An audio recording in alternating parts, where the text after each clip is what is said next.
하나님께서 오늘 우리에게 주시는 말씀은 사도행전 9장 10절에서 22절까지의 말씀입니다. 사도행전 9장 10절에서 22절까지의 말씀을 제가 받들어 읽겠습니다. 그때 다메섹에 아나니아라 하는 제자가 있더니 주께서 환상 중에 불러 이르시되 아나니아야 하시거늘 대답하되 주여 내가 여기 있나이다 하니 주께서 이르시되 일어나 직가라 하는 거리로 가서 유다의 집에서 다소 사람 사울이라 하는 사람을 찾으라. 그가 기도하는 중이니라. 그가 아나니아라 하는 사람이 들어와서 자기에게 안수하여 다시 보게 하는 것을 보았느니라 하시거늘 아나니아가 대답하되 주여 이 사람에 대하여 내가 여러 사람에게 듣사온즉 그가 예루살렘에서 주의 성도에게 적지 않은 해를 끼쳤다 하더니 여기서도 주의 이름을 부르는 모든 사람을 결박할 권한을 대제사장들에게서 받았나이다 하거늘 주께서 이르시되 가라 이 사람은 내 이름을 이방인과 임금들과 이스라엘 자손들에게 전하기 위하여 택한 나의 그릇이라. 그가 내 이름을 위하여 얼마나 고난을 받아야 할 것을 내가 그에게 보이리라 하시니 아나니아가 떠나 그 집에 들어가서 그에게 안수하여 이르되 형제 사울아 주 곧 내가 오는 길에서 나타나셨던 예수께서 나를 보내어 너로 다시 보게 하시고 성령으로 충만하게 하신다 하니 즉시 사울의 눈에서 비늘 같은 것이 벗어져 다시 보게 된지라. 일어나 세례를 받고 음식을 먹음에 강건하여 지니라. 사울이 다메섹에 있는 제자들과 함께 며칠 있을새 즉시로 각 회당에서 예수가 하나님의 아들이심을 전파하니 듣는 사람이 다 놀라 말하되 이 사람이 예루살렘에서 이 이름을 부르는 사람을 멸하려던 자가 아니냐. 여기 온 것도 그들을 결박하여 대제사장들에게 끌어가고자 함이 아니냐 하더라. 사울은 힘을 더 얻어 예수를 그리스도라 증언하여 다메섹에 사는 유대인들을 당혹하게 하니라. 아멘. 저희 교인들은 축복입니다. 이렇게 자라는 찬양대가 이렇게 진심과 또 신앙을 담아서 고백을 담아서 이렇게 아름다운 찬양을 우리가 늘 들을 수 있으니까 얼마나 감사합니까? 우리 지휘자 또 반주자들 또 악기들 또 노래하시는 모든 분들 감사의 마음을 담아서 한번 박수하겠습니다.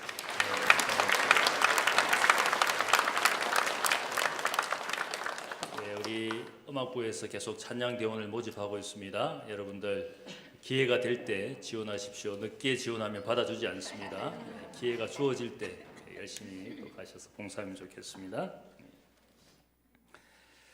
오늘날의 기독교를 있게 한 가장 중요한 사건은 우리 모두가 똑같이 고백할 겁니다. 예수님께서 예루살렘 골고다 언덕에서 인생을 위해서 십자가를 지신 사건일 겁니다. 이 십자가의 사건이 없었다면 우리의 구원도 영생의 소망도 이루어지지 않았을 것입니다. 그래서 복음서의 저자들은 똑같이 예수님께서 십자가를 지시는 예루살렘으로 올라가는 고난의 길을 똑같이 기록하고 있습니다. 많은 분량을 예수님의 고난에 대해서 복음서에 쓰고 있습니다. 사도행전의 저자는 성령의 역사로 예루살렘으로부터 땅끝까지 그리스도인들이 전하는 복음의 길을 사도행전에 기록하고 있습니다. 이것은 예수님의 말씀을 제자들이 순종해서 복음을 들고 세상 끝까지 가는 하나의 길을 보여주고 있습니다. 그래서 초기 교회는 사도행전의 제목을 일찍부터 프락세이스, 실천, 행함이라는 뜻을 가진 이 단어를 제목으로 붙였습니다. 그래서 사도들의 행함, 사도들의 실천, 그래서 우리가 사도행전이라고 이 책을 부르고 있습니다. 이 이야기에서 복음의 역사, 기독교의 역사를 가능하게 했던 또 한 가지 중요한 사건을 기록하고 있는데 저는 그것을 바울의 회심 사건이라고 생각을 합니다. 사도행전 9장에 나타난 바울, 박해자 바울이 어떻게 회개하고 바뀌었는가 이야기를 기록하고 있습니다. 특별히 사도행전 전체를 보면 사도 바울의 회심 이야기를 세 군데서 이야기합니다. 9장에서는 사도행전의 저자 누가가 제3자의 관점으로 바울의 회심을 이야기합니다. 22장을 보면 바울이 예루살렘에서 체포되어서 로마 천부장의 신문을 받는 장면에서 바울을 둘러싸고 있는 군중을 향하여 바울이 자신을 변호하며 자신의 과거에 있었던 회심 이야기를 하고 있습니다. 그리고 26장을 보면 총독의 관저가 있는 가이사랴 도시에 그가 구금당하였을 때에 총독 베스도와 그 당시 헤로도 왕조의 왕이었던 아그리빠 왕 앞에서 다시 한번 바울은 자신을 변호하면서 회심 이야기를 전하고 있습니다. 사도행전이 이렇게 세 번에 걸쳐서 바울의 회심 이야기를 길게 나열하는 것은 무슨 이유이기 때문이겠습니까? 이 이야기를 통해서 바로 우리 자신들도 그러한 회심, 하나님 앞에 회개하고 어떤 인생으로 바뀌어져야 하는가를 보여주는, 우리가 청중이 되고 독자가 되어서 우리도 그런 그리스도인 되기를 원해서 이 회심의 이야기를 세 번이나 반복하고 있습니다. 시리아 땅 다메섹으로 가는 이 길에서 우리에게 어떤 것을 전하고 있습니까? 첫 번째는 은혜의 사건이 있었던 길이었습니다. 사도행전이나 바울의 서신을 보면 바울의 과거의 이야기를 우리가 알 수가 있습니다. 이 사람 바울은 오늘날 터키 남부 길리기아 지방 교육 도시였던 다소에서 태어난 사람입니다. 유대인 부모스라에서 로마 시민권을 가지고 태어난 사람입니다. 베냐민 지파 사람으로서 태어난 지 8일 만에 할례를 받았습니다. 그의 히브리 이름이 사울인 것은 그 당시 베냐민 지파 사람들 역사를 통해서 가장 유명했던 인물이 있습니다. 이스라엘 왕국의 초대 왕이었던 베냐민 지파 출신의 사울이라는 그 왕의 이름을 따서 그의 이름을 부모가 지어주었습니다. 바울은 아버지도 바리새인이었을 겁니다. 그래서 바리새인의 아들로 자신도 바리새인으로 살고 율법 승생이 되기 위하여 젊은 시절에 예루살렘 땅으로 유학을 왔습니다. 당대에 유명했던 바리새인 힐렐의 손자이고 그 시절에 가장 존경받았던 가말리엘 문화에서 율법을 배운 사람이었습니다. 율법에 누구보다 열심을 가졌기 때문에 예수님과 기독교인들이 율법의 전통을 파괴하고 예루살렘 성전을 모독하는 그런 이단의 무리라고 생각을 하고는 누구보다 앞장서서 기독교인들을 박해했습니다. 그래서 우리가 아는 대로 7집사 중에 한 사람이었던 스데반 집사를 돌로 쳐 죽이는데 함께 참여하고 그들의 증인이 되었던 사람이 바울이었습니다. 드디어 바울은 예루살렘에서 핍박을 받아 많은 곳으로 흩어진 기독교인들을 잡아가두고자 누구보다 앞장서서 기독교인들을 잡아가두는 일들에 앞장섰던 사람이 청년 사울이었습니다. 오늘 사도행전 9장의 이야기를 보면 바울은 대제사장에게서 공문을 통하여 권한을 받아서 저 시리아 땅 다마스커스에 있는 해당에 가서 거기에 있는 기독교인들을 잡아서 예루살렘으로 끌고 오기 위해서 이제 자신이 박해자로서 다마스커스로 가는 길을 가고 있었습니다. 이야기를 보면 길을 가는 도중에 청년 사울에게 부활의 주님이 나타나셨습니다. 하늘에서 빛이 비치고 그에게 음성이 들렸습니다. 함께하는 사람들에게는 그 음성이 들려지지 않는데 바울은 그 음성을 들었습니다. 사울아 사울아 너가 어찌하여 나를 핍박하느냐. 거룩한 빛 가운데 들려진 그 음성이 어떤 신적인 음성인 것을 알고 주여 누구이십니까? 나는 네가 박해하는 예수니라. 부활하신 주님과의 만남과 이 대화가 그의 인생에 큰 충격적인 사건이었습니다. 왜냐하면 예수님과 그의 제자들은 다 거짓말장이라고 생각했습니다. 예수님은 죽었는데 그의 제자들이 거짓말로 예수님이 부활했다고 사람들을 미혹한다고 생각했기 때문에 바울은 자신이 죽었다고 여긴 그 주님이 부활하셔서 자신을 만나고 그분의 음성을 들려주는 이것이 그의 인생의 충격이 아닐 수가 없었습니다. 다음 이야기를 보면 이 만남은 그의 인생에 잊을 수 없는 사건이었습니다. 더 나아가서 잊을 수 없는 하나님의 은혜였습니다.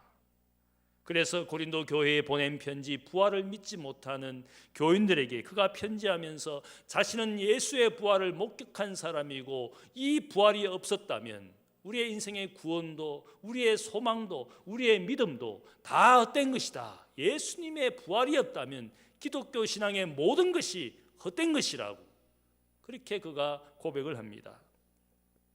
고린도전서 15장 8절을 보면 부활의 주님을 만난 것을 하나님의 은혜라고 고백하는데, 맨 나중에 만속되지 못하여 난 자 같은 나에게도 보이셨느니라. 나는 사도 중에 가장 작은 자라. 나는 하나님의 교회를 핍박하였으므로 사도라 칭함받기를 감당치 못할 자니라. 그러나 나의 나 된 것은 하나님의 은혜로 된 것이니 내게 주신 그의 은혜가 헛되지 아니하여 내가 모든 사도보다 더 많이 수고하였으나 내가 한 것이 아니요 오직 나와 함께 하신 하나님의 은혜로라. 주님을 만난 이 사건이 그의 인생의 은혜였다고 말합니다. 이 은혜가 없었다면 자신의 존재가 불가능했고 자신의 모든 사역도 불가능한 것이었다. 그 모든 계기가 부활의 주님을 만난 이 다마스커스로 가는 길에서 주님을 만난 이 은혜가 아니었다면 자신의 존재와 삶이 불가능했다고 고백하고 있습니다. 바울은 어떤 사람입니까? 누구보다 신념과 열정이 가득했던 사람이었습니다. 그래서 누구보다 앞장서서 기독교인을 박해했습니다. 이런 의지, 이런 열정을 가진 사람들은 그가 가는 선택한 인생의 길을 포기하거나 혹은 다른 길을 가기가 힘든 사람이지 않겠습니까?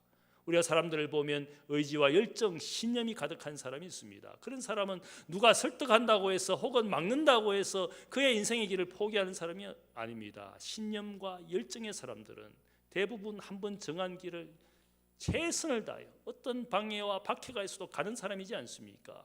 바울이 그런 사람이었습니다.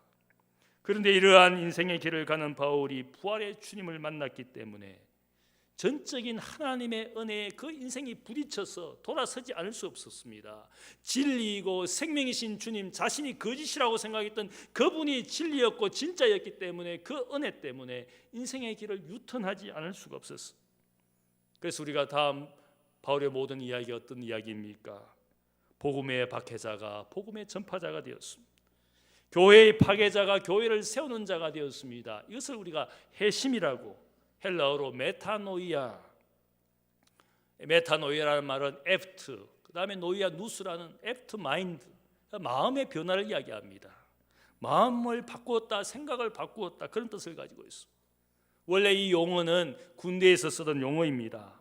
군인들이 한 방향으로 행진을 하다가 상관이 뒤로 돌아 메타노이아 그러면 뒤로 돌아서 방향을 바꾸어서 180도로 돌아서 가는 것을 메타노이아라는 용어입니다. 이것이 회심이라고 우리가 번역을 합니다. 은혜를 모르고 가던 인생이 하나님의 은혜에 부딪혀서 신념과 열정을 가지고 가던 그 인생이 그 은혜 때문에 방향을 바꾸었습니다. 바울이 가던 다메섹 길은 자신의 인생이 택하여 가던 길이었지만 누구도 막을 수 없는 길이었지만 하나님의 은혜가 막았어. 아무리 신념과 열정이 강하더라도 하나님이 막으시면 돌아설 수밖에 없어. 사람이 막을 수도 없고 다른 신념과 다른 사람이 이성으로 설득해서 막을 수 있는 인생들, 이런 사람들이 결코 막을 수가 없습니다. 그러나 하나님의 은혜 앞에 그가 인생의 길을 바꾸었어. 그것이 다마스커스로 가는 바로 하나님의 은혜가 나타난 인생의 길이었습니다. 두 번째로 다메섹으로 가는 길은 그의 내적인 변화가 시작된 길이었습니다. 진정한 회개, 회심이라는 것이 무엇이겠습니까? 겉모양이 달라지는 것을 말하지 않습니다. 겉옷을 바꾼 것을 말하지 않습니다. 그 옷을 입은 것은 옷은 똑같지만 그 옷을 입은 속 사람이 바뀐 것입니다. 그래서 바울은 그가 회심에 대해서 이야기할 때 누구든지 그리스도 안에 있으면 새로운 피조물이라. 이전 것은 지나갔으니 보라 새 것이 되었도다. 그것은 무엇을 이야기합니까? 사람이 바뀌었다. 그리스도 안에서 새로운 피조물이 되었다. 그렇게 말하는 겁니다. 회심이란 말은 생각의 변화를 말하는데 우리가 이 변화를 받았다. 그것이 어떻게 나타납니까? 어떤 분은 예수를 믿고 성령을 받았다고 해서 갑자기 외모가 바뀌거나 생활이나 환경이 확 바뀌어야 된다고 생각하는 분이 있습니다. 제가 보니까 예수 잘 믿는다고 갑자기 못생긴 사람이 잘생겨지지 않습니다. 대부분 제가 보니까 교회 오는 분들은 그렇게 잘난 사람, 이쁜 사람 별로 없더라고요. 이쁘고 잘난 사람 세상 가보면 클럽에 가면 다 있습니다. 스스로 이 교회에 왔을 때는 벌써 나는 이 사람들 중에 한 사람이구나 그렇게 생각해요. 예수 믿는다고 회개했다고 갑자기 겉모양이 바뀌고 혹은 갑자기 성격과 성질이 바뀌는 것 제가 별로 보지 못했습니다. 성격 급한 사람은 여전히 급합니다. 저 같은 사람은 성격이 너무 급해가지고 밥 먹을 때도 일어서서 먹습니다. 빨리 먹고 나가려고. 성격 느린 사람, 제가 보니까 우리 교회 부목사님 두 분 다 얼마나 느린지 모르겠어요. 아무리 이야기해도 안 됩니다. 그래도 얼마나 하나님 감사합니까? 성격 급한 담임 목사와 성격 느린 부목사 둘이 합쳐서 이렇게 선을 이루고 가는 것이지 않겠습니까? 하나님의 은혜를 받았다고 내 개성이나 내 삶의 모양과 상황과 삶의 패턴이 다 갑자기 바뀌는 것 아닙니다. 갑자기 바꾸려고 하면 오히려 무리수를 쓰고 오히려 더 분란을 일으킵니다. 회심하였다고 갑자기 생활도 직장도 그만두고 혹은 내가 회심했으니까 이제는 목사가 되어야 되고 선교사가 되어야 되니까 직장 그만두고 학교 가야 되겠다, 신학교 가야 되겠다. 저는 그런 분들 굉장히 위험하다고 생각합니다. 회심하였다고 노예로 살다가 주인 때리고 억울하고 도망치는 것, 그게 회개가 아닙니다. 바울은 오히려 자신에게 도망쳐온 그 노예 오네시모를 주인에게 돌려보내지 않습니까? 너가 그 형제에게, 너의 주인에게 돌아가서 크리스찬 형제로서 서로 사랑하고 섬기고 존경하도록 오히려 그를 돌려보냅니다. 회심하였다고 해서 가난하게 살았던 것이 너무 억울하고 그래서 갑자기 혁명을 일으켜서 가진 자들을 억압하고 폭력으로 강탈하는 것이 결코 회개가 아닙니다. 바울은 오히려 우리에게 말합니다. 그리스도의 부르심이 무엇이냐, 그리스도인들이 회개한다는 것이 무엇이냐, 그것을 가르쳐줄 때 그는 그리스도인의 부르심이라는 것은 고린도전서 7장 21절을 보면 각 사람은 부르심을 받은 그 부르심 그대로 지내라. 형제들아 너희는 각각 부르심을 받은 그대로 하나님과 함께 거하라. 이 말씀의 의미가 무엇이겠습니까? 내가 종으로 혹은 노예로 주인으로 남자로 여자로 어떤 신분과 지위를 가지고 내가 하나님의 부르심을 받은 그때에 갑자기 내가 생활하는 어떤 삶의 패턴이나 지위나 신분을 다 버리고 갑자기 새로운 삶, 새로운 라이프 스타일로 살라는 뜻이 아닙니다. 너가 있는 그곳에서 부르심을 받은 그대로 가장 중요한 것은 하나님과 동행하는 삶을 사는 것이 바로 회심이라는 겁니다. 노예로 살더라도 주인으로 살더라도 그 자리에서 하나님의 사람으로 사는 것이 중요하고 내가 일하던 일터에서 내가 함께하던 그 가정에서 하나님의 사람으로 아빠가 되고 엄마가 되고 직장인이 되고 주인이 되고 종이 되는 삶을 사는 것이 중요한 것이지 내 겉모양을 바꾸는 것이 회개가 아니라는 겁니다. 나의 속사람이 바뀌는 것이 바로 하나님이 원하시는 삶의 모양입니다. 체제를 바꾸고 신분을 바꾸고 지위를 바꾸는 이념으로 세상이 바뀌는 것이 아니라 한 사람의 속사람이 하나님 앞에 바뀌는 것이 더 중요하다고 말하고 있습니다. 우리 사회가 지금 그렇지 않습니까? 진정한 회개는 안으로부터의 변화, 트랜스포메이션, 안으로부터의 변화를 이야기합니다. 그 변화가 자연스럽게 밖으로 드러나도록 안으로부터의 변화를 이야기합니다. 세례 요한에게 많은 유대인들이 찾아왔습니다. 회개의 세례, 물 세례를 받기 위해서. 자신을 찾아온 유대인들을 향하여 세례 요한이 독사의 자식들아, 너희가 다 아브라함의 자손인 줄 아느냐? 하나님은 이 돌들로도 하나님의 자손, 아브라함의 자녀를 만들 수 있다고 그렇게 오히려 그들을 비판했습니다. 왜 비판합니까? 겉모양만 경건하게 겉모양만 할례를 받고 유대인인 것처럼 하나님의 자녀인 것처럼 표시를 내려고 했습니다. 그래서 물세례도 그런 차원에서 세례를 받으려고 했습니다. 그런데 세례 요한은 그들을 향하여 회개에 합당한 열매를 맺어야 된다. 그것을 예표로 예시를 들면서 옷 두 벌 있는 자는 옷 없는 자에게 나누어 주고 먹을 것이 있는 자는 먹을 것이 없는 자에게 나누어 주고 세리들은 부과된 세금 외에 더 거두지 말고 군인들은 사람들의 것을 힘으로 강탈하지 말며 거짓으로 고발하지 말고 받는 봉급에 만족하라. 이 말씀을 보면 부자에 대해서 세리에 대해서 군인에 대해서 예시를 했습니다. 그들이 힘을 가지고 권력을 가지고 돈과 부를 가지고 어떻게 행세하는지를 알았습니다. 진정한 회심, 회개에 합당한 열매라는 것은 너의 마음을 바꾸어서 그 마음으로 너가 가진 것을 나누고 너의 지위에서 사람을 섬기는 사람이 되라. 한번 그냥 표시내는 자선행위하는 것이 아니라 진짜 마음을 바꾸라는 겁니다. 마음의 변화를 통해서 우리의 겉모양이 자연스럽게 사람들에게 인정받고 사람들이 존경하도록, 마음을 고칠 때 거기에서 합당한 행위가 나오는 겁니다. 부활의 주님을 만나고 사도 바울은 다메섹으로 가던 길을 포기하지 않고 계속 갔습니다. 하나님이 가도록 했습니다. 그런데 그의 인생이 바뀌었습니다. 전에는 자신의 인생의 주인이었지만 이제는 주님이 그의 인생의 주인 되어서 그 길을 계속 갔습니다. 주님의 음성이 그에게 들려졌습니다. 너는 다메섹 시내로 들어가서 나의 뜻을 말해줄 사람이 올 때까지 거기에서 기다려라. 이 말씀에 바울이 순종합니다. 내적 변화라는 것은 없던 것이 새롭게 생기는 것이 아닙니다. 오히려 가지고 있던 것을 더 선하게 더 바르게 사용하는 것이 회심의 모양입니다. 바울이라는 사람의 성격은 의지적이고 독립적이고 목표를 이루어가는데 누구보다 열정적인 사람이었습니다. 그가 가진 장점, 그가 가진 잠재력, 그가 가진 개성을 가지고 바르고 선하게 사용하도록 하나님께서 그 길을 계속 가도록, 부활의 주님을 만나고 나서 생각과 마음을 바꾸었습니다. 인생의 목표를 바꾸었습니다. 그것을 위해서 자신이 가지고 있던 개성과 잠재력, 장점을 더 선하고 바르게 사용하도록 하나님이 그렇게 그를 인도하신 겁니다. 자신이 가지고 있던 율법의 지식 혹은 배운 철학, 바리새인으로서 남들과 가르치고 논쟁하던 그 자질을 그리스도를 아는 가장 고상한 지식을 위하여 그 모든 것을 사용했습니다. 내가 그리스도를 아는 고상한 지식 때문에 내가 가진 모든 것들을 쓰레기처럼 노폐물처럼 여긴다라는 그 뜻은 버렸다는 뜻이 아니라 주님이 영광 받으시는 그 일을 위해서 내가 가진 모든 것들을 그분에게 드린다는 그런 뜻입니다.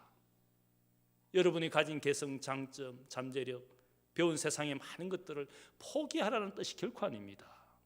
그것 가지고 나의 영광을 위하여, 나의 성공을 위하여 살던 그 인생이 주님의 영광을 위하여 이 모든 것을 주께 드리는 겁니다. 그것이 바로 회심이라는 거예요. 더 바르고 더 옳은 방향으로 하나님께서 그의 인생의 길을 사용하시기를 원한 겁니다. 바울은 이제 거기에 순종하기 시작했어요.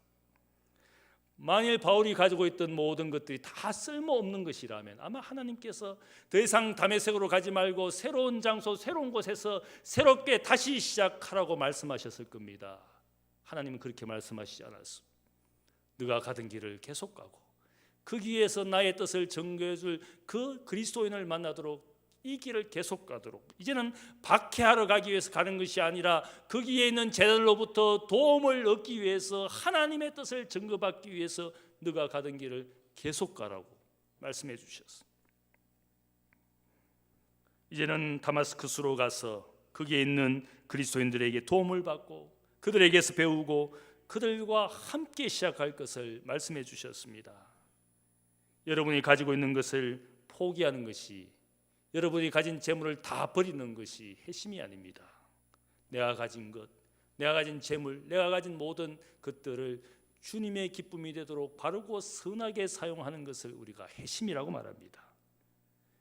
내적 변화는 결국 회심인 것이고 회심은 헌신으로 이어지는 겁니다.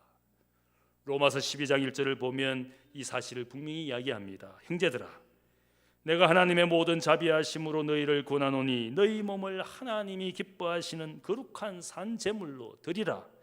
이는 너희가 드릴 영적 예배니라. 너희는 이 세대를 본받지 말고 오직 마음을 새롭게 함으로 변화를 받아 하나님의 선하시고 기뻐하시고 온전한 뜻이 무엇인지 분별하도록 하라.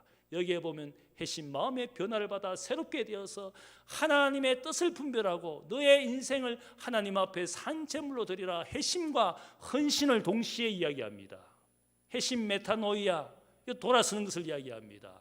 헌신이라는 단어, 헬라어는 파리스테미라는 단어입니다. 파라 그리고 이스테미, 곁에 서다라는 뜻입니다. 헌신이 무슨 의미입니까?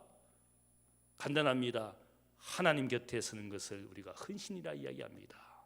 세상 옆에 세상을 위하여 살던 인생이 이제는 돌아서서 하나님 옆에 서는 것을 우리가 헌신이라고 말합니다. 회개했다, 헌신했다고 말하면서도 여전히 세상 곁에 서는 분이 있습니다. 세상을 위해서 늘 인생의 모든 것을 바칩니다. 그것은 회개도 아니고 헌신도 아닙니다. 헌신이라는 것은 내 삶을 하나님께로 돌이켜서 이제는 하나님 곁에 서는 것, 그것을 우리가 헌신한다라고 말합니다.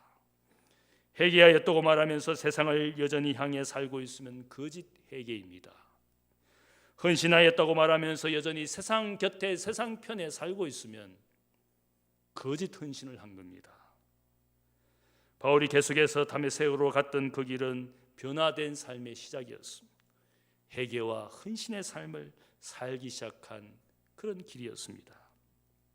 세 번째로 다마스커스로 가는 이 길은 용서와 화합과 그리고 더욱 큰 성장을 위한 준비였습니다. 만일 사울이라는 박해자가 주님을 만나고 나서 다메섹으로 가지 않고 다시 그가 왔던 예루살렘으로 돌아갔다면 어떤 일이 일어났겠습니까? 제가 가만히 생각해 보니까 아마 예루살렘으로 돌아가서 시간과 세월이 흐르면서 바울은 점점 더 영적으로 혼란스러웠을 겁니다. 내가 과연 경험한 것이 진짜인가? 아마 의심하는 마음도 들기 시작하고 영적으로 더욱더 혼란스러운 아마 그런 마음을 가지게 되었을지 모르겠습니다. 가끔씩 은혜를 받았다고 혹은 성령의 역사를 경험했다라는 사람들이 가정으로 돌아와서 직장으로 돌아와서 더욱더 삶이 생활이 혼란스러워지는 경험을 보게 됩니다. 내가 뜨겁게 체험은 한 것 같은데 세상에서 다시 살아보니까 가정에서 살아보니까 여전히 미운 남편은 여전히 믿게 보이고 애먹이는 자녀들은 보면 볼수록 화가 나고 직장 생활은 무미건조하고 재미가 없고 의미가 없고 내가 성령과 은혜를 받은 것인가 더욱더 혼란스럽게 생각을 합니다. 더 많은 미혹과 더 많은 낙심이 될 때가 있습니다. 그것이 세상입니다. 심지어는 이러한 혼란과 또한 무분별함 때문에 유혹과 미혹에 넘어가서 사입이 이단되는 분들 많이 봅니다. 산에서 큰 은혜를 받았는데 기도하다가 큰 은혜를 받았는데 그 사람이 점점 더 사입이 이단되어 가는 것을 우리가 보지 않습니까? 아마 그런 점에서 하나님께서 분명히 말씀해 주셨습니다. 너는 가서 다메섹 시내로 들어가라. 너가 어떻게 행할 것을 거기에서 너에게 말씀할 자가 있을 것이다. 말할 자가 있을 것이다. 그렇게 말씀하신 것은 그가 가던 길을 가게 하시고 거기에서 누군가를 만나게 해주셨습니다. 다메섹 직가라 하는 거리에 있는 유다의 집에 가라. 그래서 그의 동료자들이 거룩한 빛 때문에 눈이 보이지 않게 된 바울을 이끌고 다마스커스 직가라는 거리에 있는 유다의 집에 갔습니다. 아마 그 유다의 집은 거기에 살고 있는 크리스찬 형제의 집이었을 겁니다. 바울은 거기에 가서 주님께서 보내실 사람을 기다렸습니다. 어떻게 기다렸습니까? 기도와 금식 가운데 기다렸습니다. 그때 유대인에게 존경받는 아나니아라는 제자가 환상 중에 주님의 음성을 들었습니다. 바울을 찾아가라. 그에게 내가 너를 통하여 대언할 하나님의 뜻을 이 바울이라는 청년에게 전하라. 그래서 그 말씀에 순종하고 바울을 만나서 이야기합니다. 사도행전 22장 14절을 보면 우리 조상들이 하나님이 너를 택하여 너로 하여금 자기 뜻을 알게 하시며 그 의인 예수를 보게 하시고 그분의 입에서 나오는 음성을 듣게 하셨으니 너가 그를 위하여 모든 사람 앞에서 너가 보고 들은 것의 증인이 되게 하시리라. 그를 향하신 하나님의 뜻을 전했습니다. 그가 핍박하고자 박해하고자 했던 다메섹의 크리스찬 중에 리더였던 아나니아가 그를 향하여 하나님의 뜻을 선포하게 하셨습니다. 아나니아라는 제자는 이 박해자 사울에 대한 이야기를 들었습니다. 얼마나 악명 높은 박해자인지 소문을 들었습니다. 그를 만나기를 꺼려했습니다. 주저했습니다. 그러나 하나님께서 아나니아에게 말씀하시기를 이는 나의 택한 그릇이다. 이를 통하여 이방의 빛을 그를 통하여 세상에 나타내고자 한다. 하나님이 택하신 그릇인 것을 그가 알았습니다. 그 음성을 들었을 때에 이 아나니아는 박해자 사울을 찾아가서 그를 위하여 기도했습니다. 축복해 주었습니다. 하나님의 일꾼이 되도록 격려하고 축복해 주었습니다. 이것은 결코 쉽지 않은 겁니다. 이 사람 때문에 수많은 기독교인들이 잡혀가고 죽임당하였습니다. 그 원수, 그 대적자, 그 박해자를 찾아가서 그를 위하여 기도해 주었습니다. 원수를 축복하는 주님의 말씀처럼 원수를 위하여 기도하고 축복하고 주님의 말씀에 순종한 아나니아가 어떻게 합니까? 대적자 원수를 용서해 주었습니다. 받아주었습니다. 그가 하나님의 일꾼이 되도록 축복해 주었습니다. 만일 바울이 다마스커스로 가지 않았더라면 이러한 경험을 결코 하지 못했을 겁니다. 19절 말씀을 보면 바울은 다마스커스에 있는 기독교인들과 함께 있으면서 그들의 공동체에 받아들여져서 그들의 보호를 받고 그들의 양육을 받았습니다. 나중에 바울이 예수를 그리스도라고 전도하는 이 일들 때문에 유대교의 형제들이 분노했습니다. 저 사람 때문에 많은 사람들이 예수를 믿겠구나 분노하고 그를 죽이려고 했습니다. 다메섹에 있는 크리스찬 형제들이 그를 보호해서 피신시켜 주었어요. 만일 바울이 다메섹으로 가던 그 길을 가지 않았더라면 그는 용서받지 못하고 하나가 되는 어떤 삶을 경험하지 못했을 겁니다. 교회 공동체의 사랑과 양육을 전혀 경험하지 못했을 겁니다. 다메섹으로 가는 그 길이 그에게 나타나신 주님을 만난 사건이 첫 번째 은혜였다면, 교회 공동체를 통하여 용서받고 양육받는 이것은 두 번째의 하나님의 은혜였습니다. 많은 사람들이 주님을 만나는 첫 번째 은혜에 목을 매는 분들이 있습니다. 그것이 다가 아닙니다.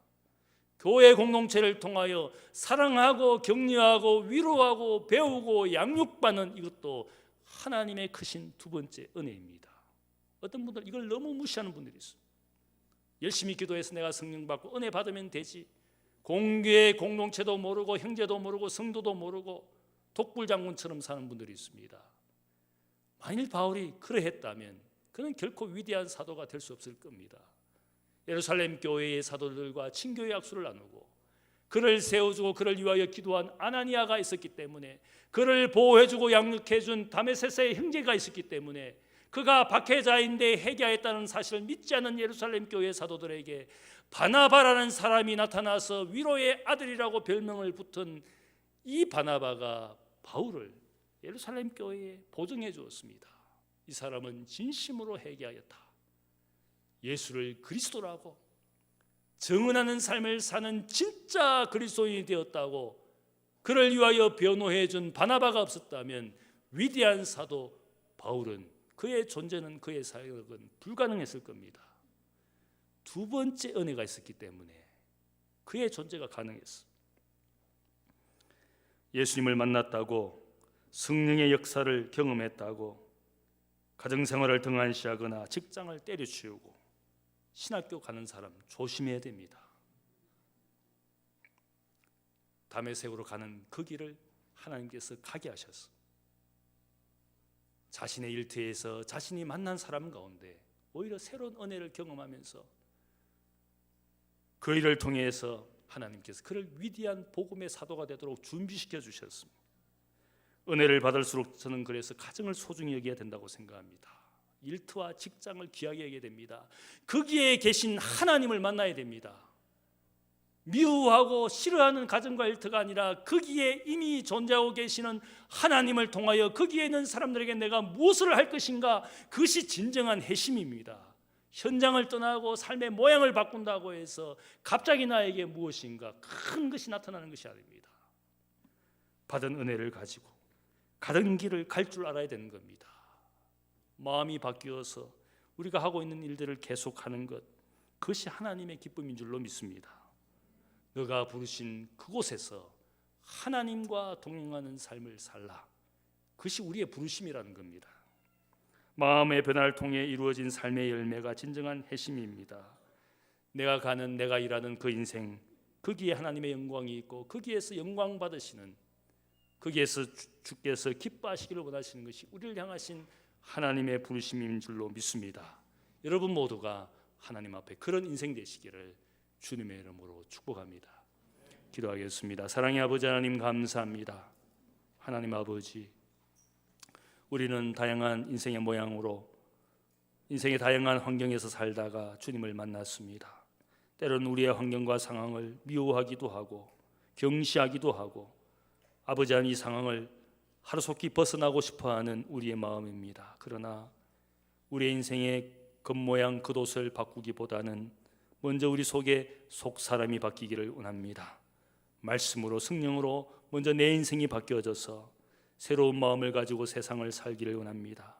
가정의 부모가 되고 자녀가 되고 또 세상 일터에서 이웃이 되고 선한 사람 되어서 하나님 거기에 계신 하나님의 영광을 받으시도록 내 삶을 온전히 회개하고 바른 헌신으로 주께 영광이 되게 하여 주옵소서. 이 세상이 우리의 부르심을 기다립니다. 하나님 아버지, 하나님과 동행하는 인생인 것을 세상에 드러내는 하나님의 사람 되게 하여 주옵소서. 감사하며 예수님의 이름으로 기도하옵나이다. 아멘.